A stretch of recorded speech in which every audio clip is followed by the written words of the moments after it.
Cuando regresaron al Jordán, después de la conquista de Basán, los israelitas, mientras se preparaban para invadir a Canaán, acamparon a la orilla del río un poco más arriba que el punto de su desembocadura en el Mar Muerto, frente a la llanura de Jericó. Estaban en la misma frontera de Moab, y los moabitas se llenaron de terror al tener tan cerca a los invasores. La gente de Moab no había sido molestada por Israel, pero había observado con presentimientos inquietantes todo lo que había ocurrido en los países vecinos. Los amorreos ante quienes había tenido que retroceder, habían sido vencidos por los hebreos, y el territorio que los amorreos habían arrebatado a Moab estaba ahora en posesión de Israel. Los ejércitos de Basán habían cedido ante el poder misterioso que encerraba la columna de nube, y las gigantescas fortalezas estaban ocupadas por los hebreos. Los moabitas no se atrevieron a arriesgarse a sacarlos, ante las fuerzas sobrenaturales que obraban en su favor, apelar a las armas era fútil. Pero, como el faraón, decidieron acudir al poder de la hechicería para contrarrestar la obra de Dios. Atraerían una maldición sobre Israel. La gente de Moab estaba estrechamente relacionada con los madianitas, por vínculos nacionales y religiosos. Así que Balac, rey de Moab, despertó los temores de ese pueblo pariente, y obtuvo su cooperación en sus propósitos contra Israel mediante el siguiente mensaje: ahora esta gente va a devorar todos nuestros contornos, como devora el buey la grama del campo. Véase Números 22 y 24. Era fama que Balaam, habitante de Mesopotamia, poseía poderes sobrenaturales, y esa fama había llegado a la tierra de Moab. Se acordó solicitar su ayuda. Por consiguiente, enviaron mensajeros los ancianos de Moab, a los ancianos de Madián, para asegurarse los servicios de sus adivinaciones y su magia contra Israel. Los embajadores emprendieron enseguida su largo viaje a través de las montañas y los desiertos hacia Mesopotamia. Al encontrar a Balaam, le entregaron el mensaje de su rey: un pueblo que ha salido de Egipto cubre toda la tierra y se ha establecido frente a mí. Ven pues, ahora, te ruego, y maldíceme a este pueblo, porque es más fuerte que yo, quizá yo pueda herirlo y echarlo de la tierra, pues yo sé que el que tú bendigas bendito quedará, y el que tú maldigas maldito quedará. Balaam había sido una vez hombre bueno y profeta de Dios, pero había apostatado, y se había entregado a la avaricia. No obstante, aún profesaba servir fielmente al Altísimo. No ignoraba la obra de Dios en favor de Israel, y cuando los mensajeros le dieron su recado, sabía muy bien que debía rehusar los presentes de Balac, y despedir a los embajadores. Pero se aventuró a jugar con la tentación, pidió a los mensajeros que se quedaran aquella noche con él, y les dijo que no podía darles una respuesta decisiva antes de consultar al Señor. Balaam sabía que su maldición no podía perjudicar en manera alguna a los israelitas. Dios estaba de parte de ellos, y siempre que fueran fieles, ningún poder terrenal o infernal adverso podría prevalecer contra ellos. Pero halagaron su orgullo las palabras de los embajadores: el que tú bendigas, será bendito, y el que maldigas, maldito quedará. El soborno de los regalos costosos y de la exaltación en perspectiva excitaron su codicia. Ávidamente aceptó los tesoros ofrecidos, y luego, aunque profesando obedecer estrictamente a la voluntad de Dios, trató de cumplir los deseos de Balac. Durante la noche el ángel de Dios vino a Balaam con el mensaje: no vayas con ellos, ni maldigas al pueblo, porque es bendito. Por la mañana, Balaam de mala gana despidió a los mensajeros, pero no les dijo lo que había dicho el Señor. Airado porque sus deseos de lucro y de honores habían sido repentinamente frustrados, exclamó con petulancia: volveos a vuestra tierra, porque Jehová no me quiere dejar ir con vosotros. Balaam amó el premio de la maldad. Segunda de Pedro 2, verso 15. El pecado de la avaricia que, según la declaración divina, es idolatría, lo hacía buscar ventajas temporales, y por ese solo defecto, Satanás llegó a dominarlo por completo. Esto ocasionó su ruina. El tentador ofrece siempre ganancia y honores mundanos para apartar a los hombres del servicio de Dios. les dice que sus escrúpulos excesivos les impiden alcanzar prosperidad. Así muchos se dejan desviar de la senda de una estricta integridad.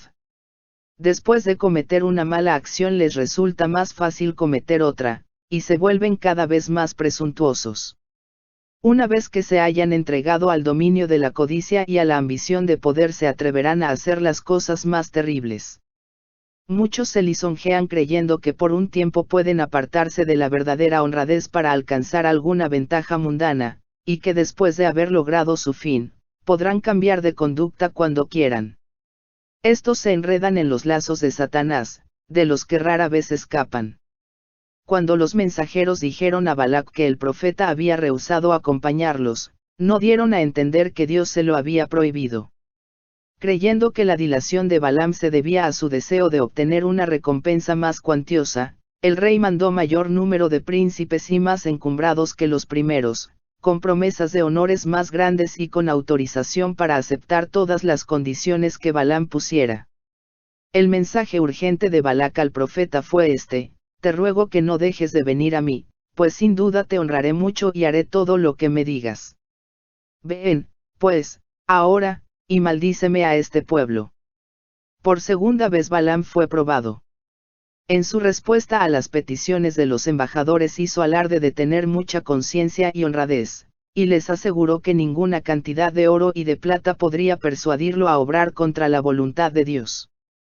Pero anhelaba acceder al ruego del rey, y aunque ya se le había comunicado la voluntad de Dios en forma definitiva, rogó a los mensajeros que se quedaran, para consultar otra vez a Dios, como si el infinito fuera un hombre sujeto a la persuasión.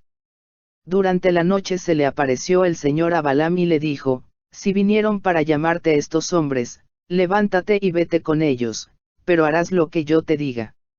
Números 22, verso 20.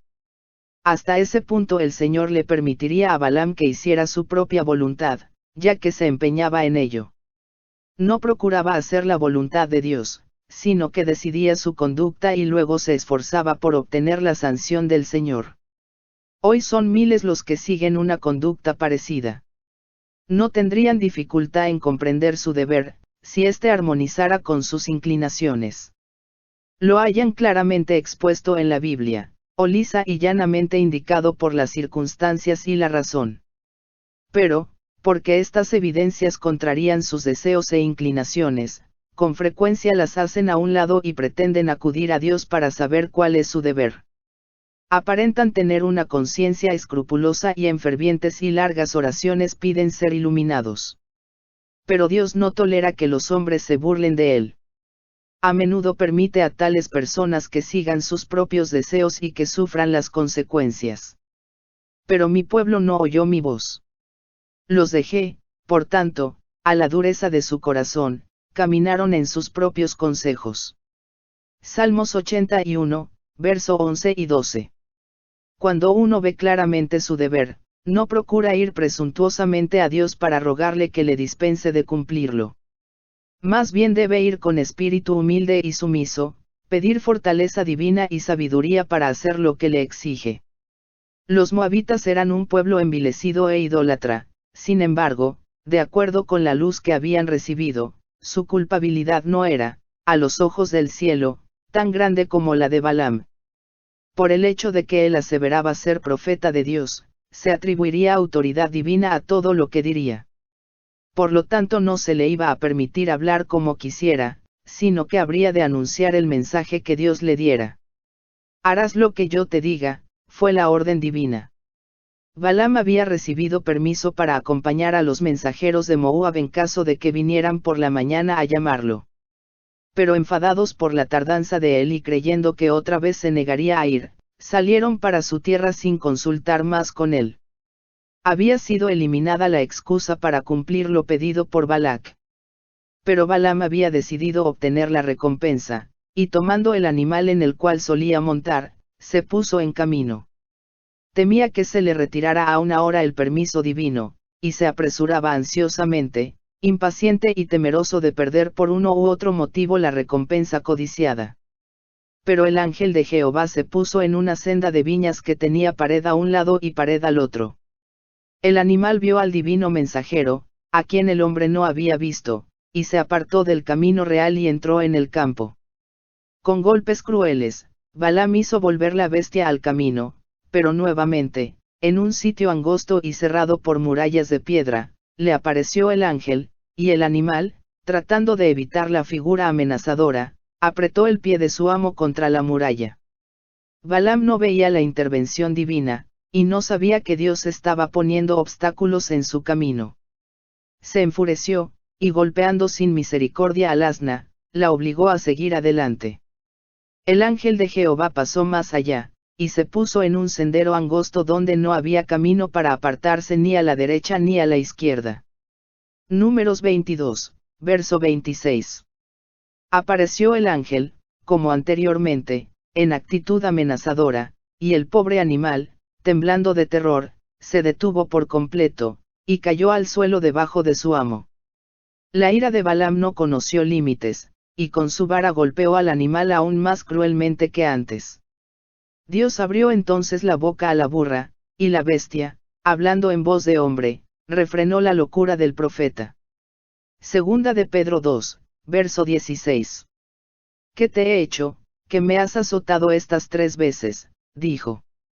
Lleno de ira al verse así estorbado en su viaje, Balaam contestó a la bestia como si ésta fuese un ser racional: ¿por qué te has burlado de mí? Si tuviera una espada en mi mano, ahora mismo te mataría. Allí estaba un hombre que se hacía llamar mago, que iba de camino para pronunciar una maldición sobre un pueblo con el objeto de paralizarle su fuerza, en tanto que no tenía siquiera poder suficiente para matar el animal en que montaba. Los ojos de Balaam fueron entonces abiertos, y vio al ángel de Dios de pie con la espada desenvainada, listo para darle muerte. Aterrorizado, hizo una reverencia, y se postró sobre su rostro. El ángel le dijo: ¿por qué has azotado a tu asna estas 3 veces? Yo soy el que ha salido a resistirte, porque tu camino es perverso delante de mí. El asna me ha visto y se ha apartado de mí estas 3 veces. Y si de mí no se hubiera apartado, ya te hubiera matado a ti, y a ella la habría dejado viva. Balaam debió la conservación de su vida al pobre animal tan cruelmente tratado por él. El hombre que alegaba ser profeta del Señor, el que declaraba ser varón de ojos abiertos, y que vio la visión del Omnipotente, estaba tan cegado por la codicia y la ambición, que no pudo discernir al ángel de Dios que era visible para su bestia. El Dios de este siglo cegó los entendimientos de los incrédulos. Segunda de Corintios 4, verso 4. ¿Cuántos son así cegados? Se precipitan por sendas prohibidas, traspasan la divina ley, y no pueden reconocer que Dios y sus ángeles se les oponen. Como Balaam, se molestan contra los que procuran evitar su ruina. Por la manera en que tratara su bestia, Balaam había demostrado que espíritu le dominaba. El justo cuida de la vida de su ganado, pero el corazón de los malvados es cruel. Proverbios 12:10. Pocos comprenden debidamente cuán inicuo es abusar de los animales o dejarlos sufrir por negligencia. El que creó al hombre también creó a los animales inferiores, y extiende sus misericordias sobre todas sus obras. Salmo 145, verso 9. Los animales fueron creados para servir al hombre, pero éste no tiene derecho a imponerles maltrato o exigencias crueles. A causa del pecado del hombre, la creación gime a una, y a una está con dolores de parto hasta ahora. Romanos 8, verso 22. Así cayeron los sufrimientos y la muerte no solamente sobre la raza humana, sino también sobre los animales. Le incumbe pues al hombre tratar de aligerar, en vez de aumentar, el peso del padecimiento que su transgresión ha impuesto a los seres creados por Dios.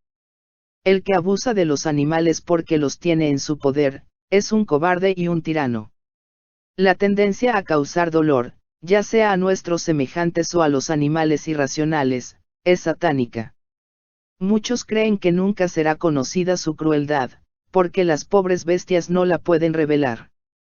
Pero si los ojos de esos hombres se abrieran como se abrieron los de Balaam, verían a un ángel de Dios de pie como testigo, para testificar contra ellos en las cortes celestiales.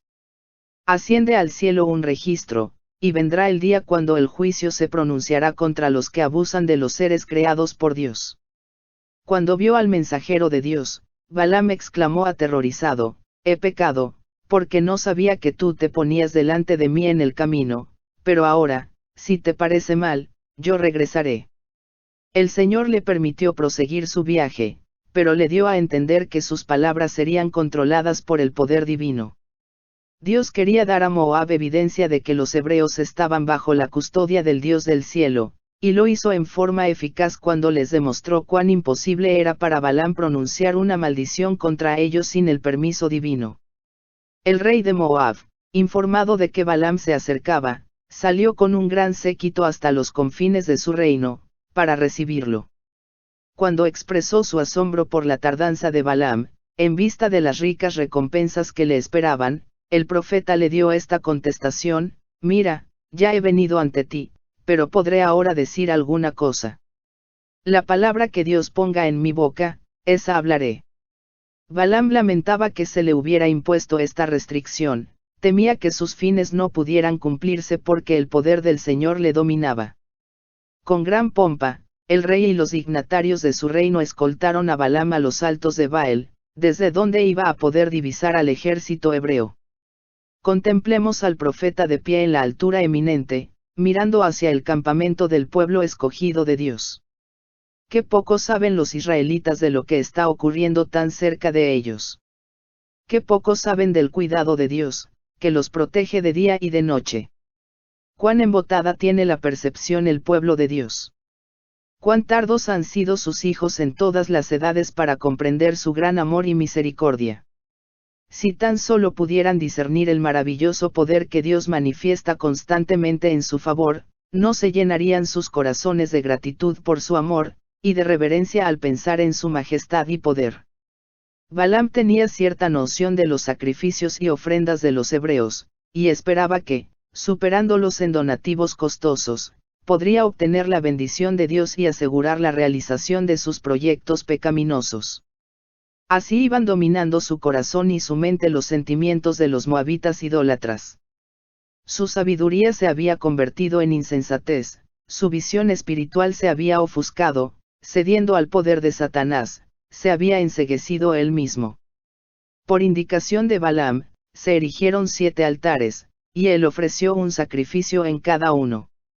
Luego se retiró a una altura, para comunicarse con Dios, y prometió que le haría saber a Balac cualquier cosa que el Señor le revelara. Con los nobles y los príncipes de Moab, el rey se quedó de pie al lado del sacrificio, mientras que la multitud se congregó alrededor de ellos, y todos esperaban el regreso del profeta. Por último volvió, y el pueblo esperó oír las palabras capaces de paralizar para siempre aquel poder extraño que se manifestaba en favor de los odiados israelitas. Balaam dijo: de Erem me trajo Balac, rey de Moab, desde los montes del oriente. Ven, maldíceme a Jacob, ven, execra a Israel. ¿Por qué maldeciré yo al que Dios no maldijo? ¿Por qué he de execrar al que Jehová no ha execrado? Porque desde la cumbre de las peñas puedo verlo. Desde los collados puedo mirarlo. Es un pueblo que habita confiado y no se cuenta entre las naciones. ¿Quién contará el polvo de Jacob? ¿O el número de la 4ª parte de Israel? Que muera yo la muerte de los rectos. Y mi fin sea como el suyo. Balaam confesó que había venido con el objeto de maldecir a Israel, pero las palabras que pronunció contradijeron rotundamente los sentimientos de su corazón. Se lo obligó a pronunciar bendiciones, mientras que su alma estaba llena de maldiciones. Mientras Balaam miraba el campamento de Israel, contempló con asombro la evidencia de su prosperidad. Se lo habían pintado como una multitud ruda y desorganizada que infestaba el país con grupos de merodeadores que afligían y aterrorizaban las naciones circunvecinas, pero lo que veía era todo lo contrario. Notó la vasta extensión y el orden perfecto del campamento, y que todo denotaba disciplina y orden cabales. Le fue revelado el favor que Dios dispensaba a Israel, y el carácter distintivo de ese pueblo escogido. No había de equipararse a las otras naciones, sino de superarlas en todo. El pueblo que habita confiado, y no se cuenta entre las naciones. Cuando se pronunciaron estas palabras, los israelitas aún no se habían establecido permanentemente en un sitio, y Balaam no conocía su carácter particular y especial ni sus modales y costumbres. Pero cuán sorprendentemente se cumplió esta profecía en la historia ulterior de Israel. A través de todos los años de su cautiverio y de todos los siglos de su dispersión, han subsistido como pueblo distinto de los demás. Así también los hijos de Dios, el verdadero Israel, aunque dispersados entre todas las naciones, no son sino advenedizos en la tierra, y su ciudadanía está en los cielos. No solo se le mostró a Balaam la historia del pueblo hebreo como nación, sino que contempló el incremento y la prosperidad del verdadero Israel de Dios hasta el fin. Vio cómo el favor especial del Altísimo asistía a los que lo aman y le temen. Los vio, sostenidos por su brazo, entrar en el valle de la sombra de muerte. Y los vio salir de la tumba, coronados de gloria, honor e inmortalidad. Vio a los redimidos regocijarse en las glorias imperecederas de la tierra renovada. Mirando la escena, exclamó: ¿quién contará el polvo de Jacob, o el número de la cuarta parte de Israel? Y al ver la corona de gloria en cada frente y el regocijo que resplandecía en todos los semblantes, contempló con anticipación aquella vida ilimitada de pura felicidad, y rogó solemnemente: que muera yo la muerte de los rectos, y mi fin sea como el suyo. Si Balaam hubiera estado dispuesto a aceptar la luz que Dios le había dado, habría cumplido su palabra, e inmediatamente habría cortado toda relación con Moab. No hubiera presumido ya más de la misericordia de Dios, sino que se habría vuelto hacia él con profundo arrepentimiento. Pero Balaam amaba el salario de iniquidad, y estaba resuelto a obtenerlo a todo trance. Balac había esperado confiadamente que una maldición caería como plaga fulminante sobre Israel, y al oír las palabras del profeta exclamó apasionadamente: ¿qué me has hecho? Te he traído para que maldigas a mis enemigos, y tú has proferido bendiciones. Balaam, procurando hacer de la necesidad una virtud, aseveró que, movido por un respeto concienzudo de la voluntad de Dios, había pronunciado palabras que habían sido impuestas a sus labios por el poder divino. Su contestación fue: no debo cuidarme de decir lo que Jehová ponga en mi boca. Aún así Balac no podía renunciar a sus propósitos. Decidió que el espectáculo imponente ofrecido por el vasto campamento de los hebreos, había intimidado de tal modo a Balaam que no se atrevió a practicar sus adivinaciones contra ellos. El rey resolvió llevar al profeta a algún punto desde el cual solamente pudiera verse una parte de la hueste. Si se lograba inducir a Balaam a que la maldijera por pequeños grupos, todo el campamento no tardaría en verse entregado a la destrucción. En la cima de una elevación llamada Pisga, se hizo otra prueba. Una vez más se construyeron 7 altares, sobre los cuales se colocaron las mismas ofrendas y sacrificios que antes.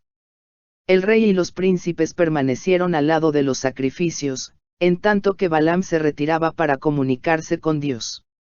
Otra vez se le confió al profeta un mensaje divino, que no pudo callar ni alterar. Cuando se presentó a la compañía que esperaba ansiosamente, se le preguntó: ¿qué ha dicho Jehová? La contestación, como anteriormente, infundió terror al corazón del rey y de los príncipes. Dios no es hombre, para que mienta. Ni hijo de hombre para que se arrepienta. ¿Acaso dice y no hace? ¿Acaso promete y no cumple?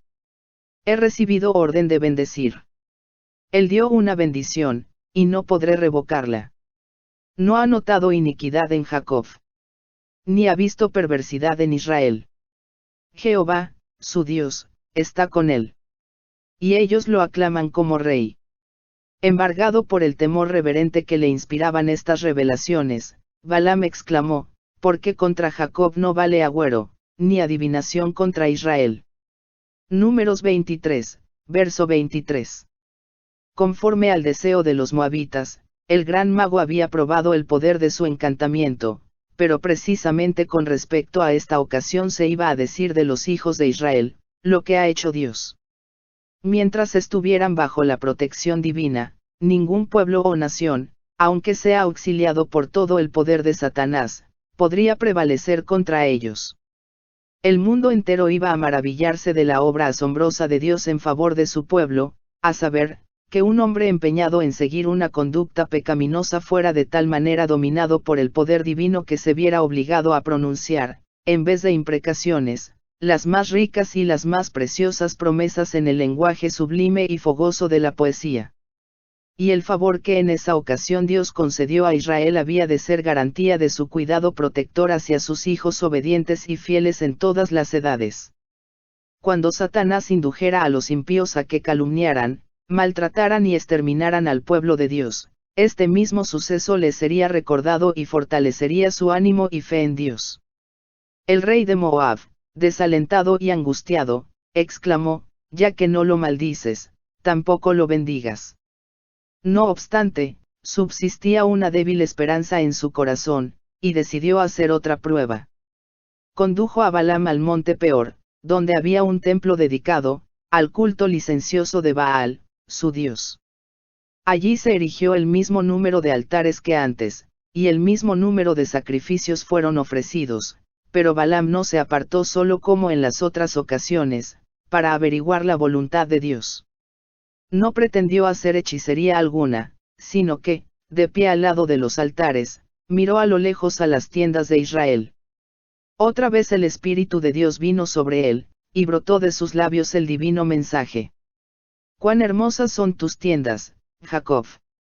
Y tus habitaciones, Israel. Como arroyos están extendidas. Como huertos junto al río, como aloes plantados por Jehová. Como cedros junto a las aguas. De sus manos destilan aguas. Y su descendencia tiene agua en abundancia. Su rey es más grande que Agag. Y su reino es engrandecido. Se agazapa y se echa como un león. Como una leona. ¿Quién lo despertará? Benditos sean los que te bendigan. Y malditos los que te maldigan. La prosperidad del pueblo de Dios se presenta aquí mediante algunas de las más bellas figuras ofrecidas por la naturaleza. El profeta compara a Israel a los valles fértiles cubiertos de abundantes cosechas, a huertos florecientes regados por manantiales inagotables, al perfumado árbol de sándalo y al majestuoso cedro. Esta última figura es una de las más hermosas y apropiadas que se encuentran en la palabra inspirada. El cedro del Líbano era honrado por todos los pueblos del Oriente. El género de árboles al que pertenece se encuentra donde quiera que el hombre haya ido, por toda la tierra. Florecen desde las regiones árticas hasta las zonas tropicales, y si bien gozan del calor, saben arrostrar el frío, brotan exuberantes en las orillas de los ríos, y no obstante, se elevan majestuosamente sobre el páramo árido y sediento. Clavan sus raíces profundamente entre las rocas de las montañas, y audazmente desafían la tempestad. Sus hojas se mantienen frescas y verdes cuando todo lo demás ha perecido bajo el soplo del invierno.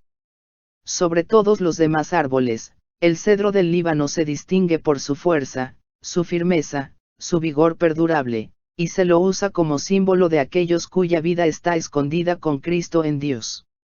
Colosenses 3, verso 3. Las Escrituras dicen, el justo florecerá como la palma, crecerá como cedro en el Líbano. Salmos 92, verso 12. La mano divina elevó el cedro a la categoría de rey del bosque.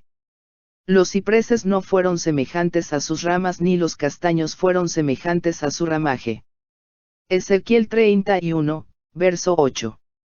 El cedro se usa a menudo como emblema de la realeza, y su empleo en la Escritura, para representar a los justos, demuestra cómo el cielo considera y aprecia a los que hacen la voluntad de Dios. Balaam profetizó que el rey de Israel sería más grande y más poderoso que Agag. Tal era el nombre que se daba a los reyes de los amalecitas, entonces nación poderosa, pero Israel, si era fiel a Dios, subyugaría a todos sus enemigos. El rey de Israel era el Hijo de Dios, su trono se había de establecer un día en la tierra, y su poder se exaltaría sobre todos los reinos terrenales. Al escuchar las palabras del profeta, Balac quedó abrumado por la frustración de su esperanza, por el temor y la ira. Lo indignaba el hecho de que Balaam se hubiera atrevido a darle la menor promesa de una respuesta favorable, cuando todo estaba resuelto contra él. Miraba con desprecio la conducta transigente y engañosa del profeta. El rey exclamó airado: ahora huye a tu lugar, yo dije que te honraría, pero Jehová te ha privado de honra. La contestación que recibió el rey fue que se le había prevenido que Balaam únicamente podría pronunciar el mensaje dado por Dios. Antes de volver a su pueblo, Balaam emitió una hermosísima y sublime profecía con respecto al Redentor del mundo y a la destrucción final de los enemigos de Dios. Lo veo, mas no ahora, lo contemplo. Mas no de cerca, saldrá estrella de Jacob. Se levantará cetro de Israel, y herirá las sienes de Moab. Y destruirá a todos los hijos de Set. Y concluyó prediciendo el exterminio total de Moab y de Edom, de Amalek y de los cineos, con lo que privó al rey de los moabitas de todo rayo de esperanza. Frustrado en sus esperanzas de riquezas y de elevación, en desgracia con el rey, y sabiendo que había incurrido en el desagrado de Dios, Balaam volvió de la misión que se había impuesto a sí mismo. Después de llegar a su casa, lo abandonó el poder del Espíritu de Dios que lo había dominado, y prevaleció su codicia, que hasta entonces había sido tan solo refrenada. Estaba dispuesto a recurrir a cualquier ardid para obtener la recompensa prometida por Balac. Balaam sabía que la prosperidad de Israel dependía de obedecer a Dios y que no había manera alguna de ocasionar su ruina sino induciéndolo a pecar. Decidió entonces conseguir el favor de Balac, aconsejándoles a los moabitas el procedimiento que se debía seguir para traer una maldición sobre Israel. Regresó inmediatamente a la tierra de Moab y expuso sus planes al rey. Los moabitas mismos estaban convencidos de que mientras Israel permaneciera fiel a Dios, él sería su escudo. El proyecto propuesto por Balaam consistía en separarlos de Dios, induciéndolos a la idolatría.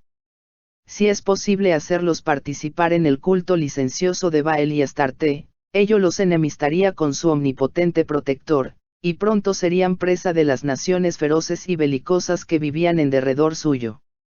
De buena gana aceptó el rey este proyecto, y Balaam mismo se quedó allí para ayudar a realizarlo. Balaam presenció el éxito de su plan diabólico. Vio cómo caía la maldición de Dios sobre su pueblo y cómo millares eran víctimas de sus juicios, pero la justicia divina que castigó el pecado en Israel no dejó escapar a los tentadores. En la guerra de Israel contra los madianitas, Balaam fue muerto. Había presentido que su propio fin estaba cerca cuando exclamó: que muera yo la muerte de los rectos, y mi fin sea como el suyo. Pero no había escogido la vida de los rectos, y tuvo el destino de los enemigos de Dios. La suerte de Balaam fue semejante a la de Judas, y los caracteres de ambos son muy parecidos. Trataron de reunir el servicio de Dios y el de Mamón, y fracasaron completamente. Balaam reconocía al verdadero Dios y profesaba servirle. Judas creía en Cristo como el Mesías y se unió a sus discípulos. Pero Balaam esperaba usar el servicio de Jehová como escalera para alcanzar riquezas y honores mundanos. Al fracasar en esto, tropezó, cayó y se perdió. Judas esperaba que su unión con Cristo le asegurara riquezas y elevación en aquel reino terrestre que, según creía, el Mesías estaba por establecer. El fracaso de sus esperanzas lo empujó a la apostasía y a la perdición.